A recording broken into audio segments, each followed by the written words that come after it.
What is going on YouTube? It's your boy Matt Gifted Hands back to you with another video, and this is the before shots of the haircut. So let's go ahead and get right into this haircut tutorial.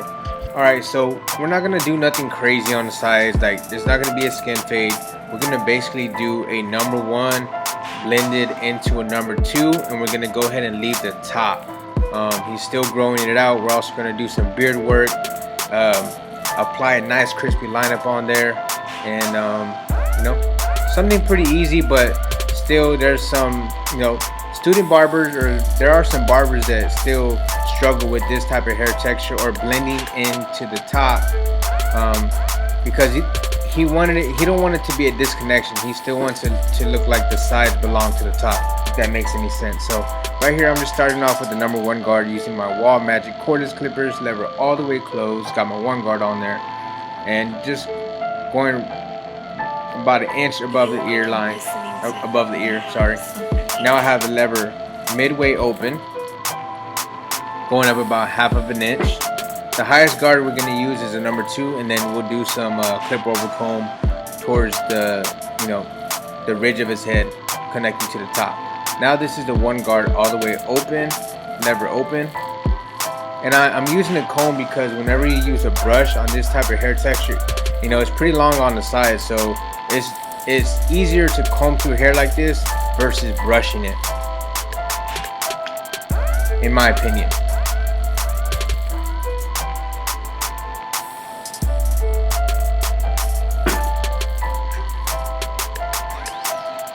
Alright, so now we're going to jump to the number two guard all the way open.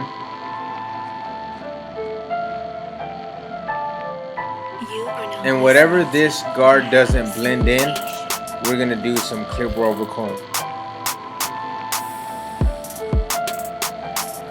Making sure not to dig in. We're kind of, I don't want to do like, it kind of wedges out, if that makes any sense, on the sides. It's not like straight up in the air like a flat top. It kind of wants it to kind of like, I guess, kind of wedge outwards. But I didn't shape it. I just blended the sides to the top. So now I believe we're at the closed, the lever all the way closed. Then we're gonna come back and we're gonna use the 1.5 guard.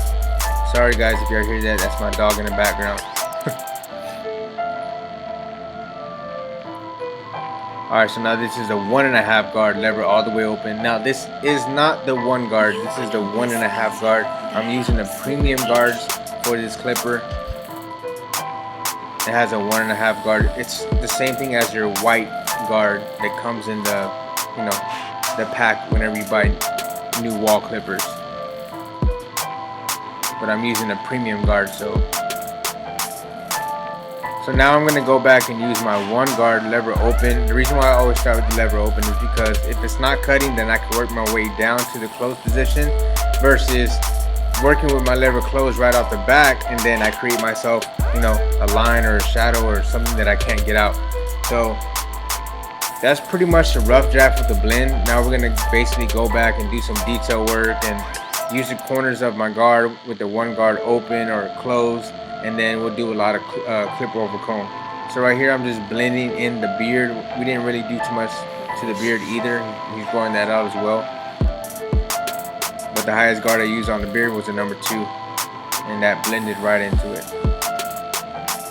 So right here we're gonna do some clip over comb, and I use the real thin side of the comb, kind of whenever it starts tapering to a smaller tooth, just to get in those tight areas. And whenever I do clip over comb, I always do it with the lever open. Now if I'm trying to get a closer cut, then I'll close the lever and use the real thin side of the comb.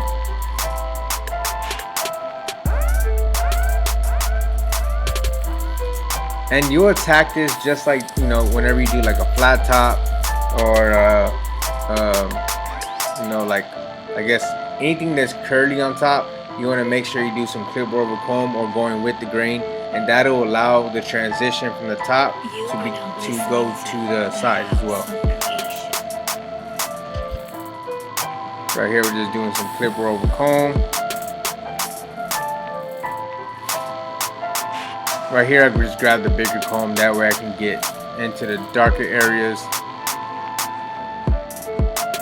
The smaller comb is to get in the tighter areas, wherever the the 1.5 is at. So basically, what you do to one side, you do to the other. Right here, I'm again taking the one guard lever all the way close and creating my first guideline. I'm trying to get different, I guess like different angles of the haircut. I hope y'all enjoy, the different angles versus just right smack dab on the head, on the client's head. We're also going to taper the back out as well. Guys, I want to let y'all know that on my website, I put the hats and the t-shirts on sale.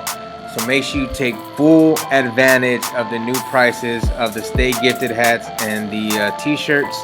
Honestly, I'm not really getting too much traffic on the website. So if y'all want to see the channel grow and y'all support me, and I want to come out with new apparel and merchandise, so make sure you go check out my website. I'll leave the link in the description below. Again, the hats and the t-shirts are on sale.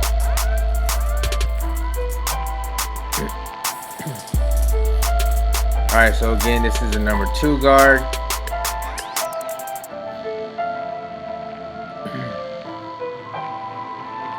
Not every client's gonna want a tight skin fade. Not every client's gonna want a drop fade.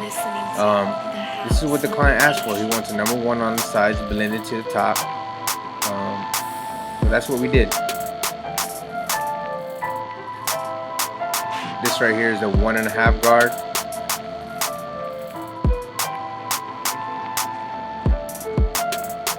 And you want to make sure you're cutting against the grain. That's why you see me turn my clipper sideways or a certain way. I'm making sure that I'm cutting against the grain, and I'm making sure I'm feeding the hair into the guard. But you see how it kind of wedges out towards the top? It looks kind of straight at the bottom, but then it starts, going outwards. Doing some clipper over comb. Just to blend in those dark spots. You want to be careful when you're doing this. Make sure you cut on the comb and don't miss it. That's happened to me before. Comment below if that's happened to you before doing clip over comb, if you missed the comb completely and gave your client a bald spot. If that does happen, make sure you do not panic. Don't be like, oh my god. Just try to fix it. Try to fix it. And if it's something that's very noticeable and you can't fix it, then just let the client know, and see if he wants a design or he wants to take the fade a little higher. But I always try to just fix it and not let it get to me. But I've done it a couple times. You just gotta be real careful, because once you start getting the hang of doing clipper over comb, you kind of start doing it faster and faster, and yeah, that can happen. So right here, I just started using my and the Slimline Pros. They are not the LIs, they're the OGs. And I started my first guideline. Right here, you see me turn the clipper upside down because the hair is growing upwards. So again, making sure I'm putting that hair, feeding the hair into the clipper to cut. So you want to go against the grain. The hair is going upwards, so now I'm going down. And again, you may find yourself, cutting sideways or diagonal or whatever, because you're trying to cut against the grain. The hair grows in different directions, so make sure you pay attention to the hair pattern.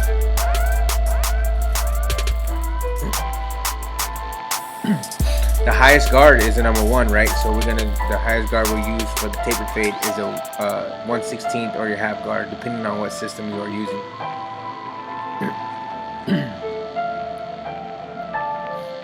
You are now listening to the House of Creation.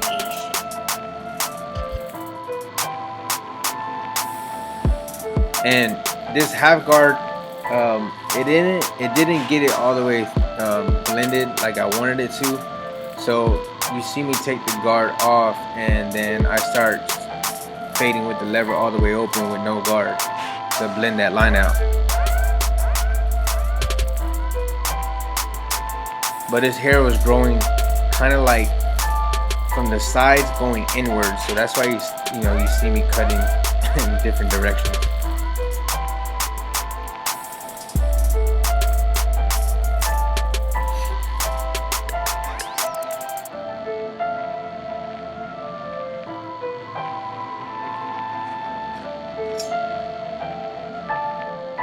You are now listening to the House of Creation.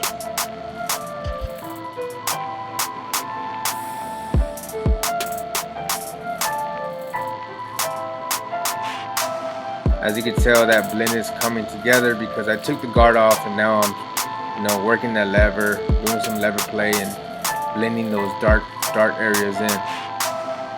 Again, turning around the clipper that way. And it was too fast right there, but as I'm going in the downward position, I'm like closing the lever as needed.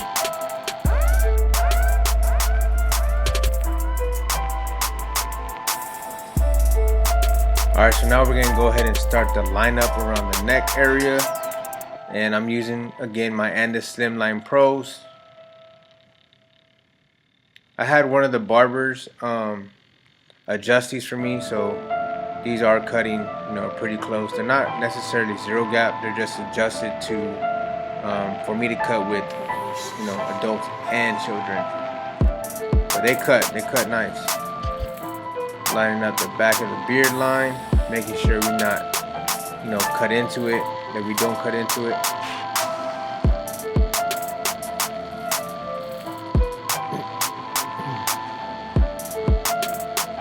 Just kind of keeping this natural shape, just adding some a nice line to it. And then we're not going to cut too far into his beard. We kind of keep it as natural as possible, but we're just making sure we shape it up wherever the hair starts to grow. And as you can tell, those liners, man, they definitely hit. No irritation.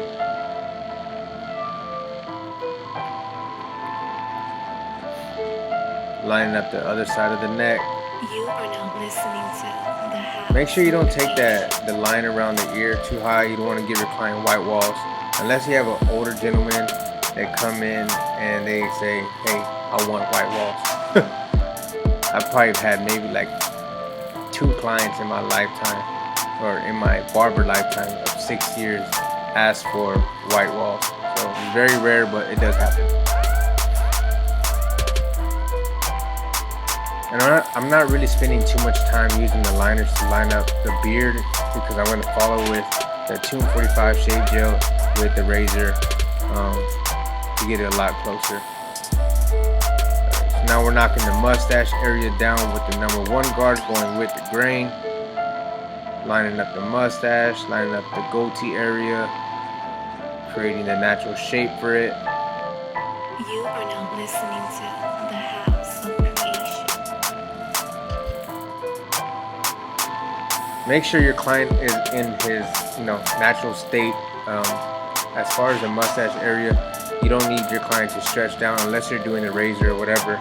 But whenever you line it up, whenever your client's stretching his mustache down, that's not his natural state. That's not how he's always going to be. So make sure your client is relaxed whenever you're doing the mustache area.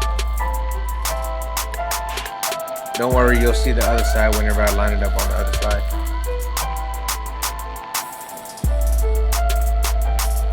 As you can tell, you see where the lineup starts as far as right there. But as far as his edge on top, there's a little bit of cosmetics that needs to be done as far as cutting into it. But there's no pushback here. No pushback. Chill.